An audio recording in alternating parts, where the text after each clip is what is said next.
policier à la Seine-sur-Mer et donc je travaille que la nuit depuis une vingtaine d'années.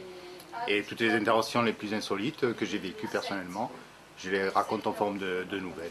La nuit, bien sûr, il se passe énormément de choses, surtout tous ces derniers temps où la délinquance est en nette progression. On assiste à un phénomène que les anciens policiers ne connaissaient pas. C'est qu'il y a une intolérance envers l'autorité et donc on ne respecte plus le policier, même tout ce qui représente l'autorité. Le policier n'est pas respecté, le policier n'est pas aimé, et pourtant le policier, Dieu sait si on en a besoin, lorsqu'on voit cette délinquance qui aujourd'hui ne se prive de rien, c'est-à-dire on vous attaque, il y a des... Oui, il y a une intolérance là-dessus, on ne respecte pas le policier, on se permet des choses qu'on ne se permettait pas il y a 20 ans, et ce qui crée d'autres problèmes, où on a plus souvent des outrages et des rébellions qu'on n'avait pas il y a quelques années.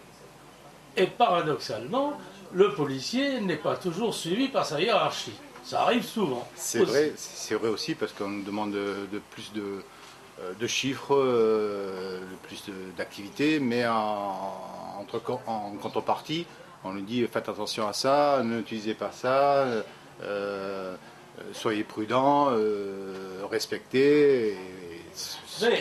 En tant que journaliste, moi j'ai été amené souvent à suivre des policiers sur le terrain, oui. Et j'ai vécu des moments où le policier faisait usage de son arme et une fois rentré au poste, eh bien on lui reprochait d'avoir fait usage de son arme et il fallait prouver par A plus B que ce policier était en légitime défense. Alors c'est quand même paradoxal, je veux dire. Oui, ce qui entraîne des faits que moi, dans la ville où je travaille, il y a une grande cité et souvent on nous demande d'intervenir dans cette cité où des jeunes brûlent des véhicules, brûlent des poubelles.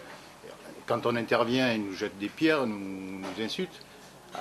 Il y a quelques années de ça, on intervenait en force et on les obligeait à partir. Maintenant, que ce soit utiliser le fusil à pompe en tirant des balles en caoutchouc ou le flashball, si on les utilise et qu'on n'est pas en légitime défense, donc c'est toute une histoire, il faut s'expliquer, il faut se rendre compte. Alors qu'est-ce qu'on fait maintenant? On nous donne, voilà, on recule et on recule. La police a un métier vraiment de plus en plus dur, de plus en plus délicat, et il faut marcher à chaque fois sur des œufs pour pouvoir intervenir et agir. Il faut faire avec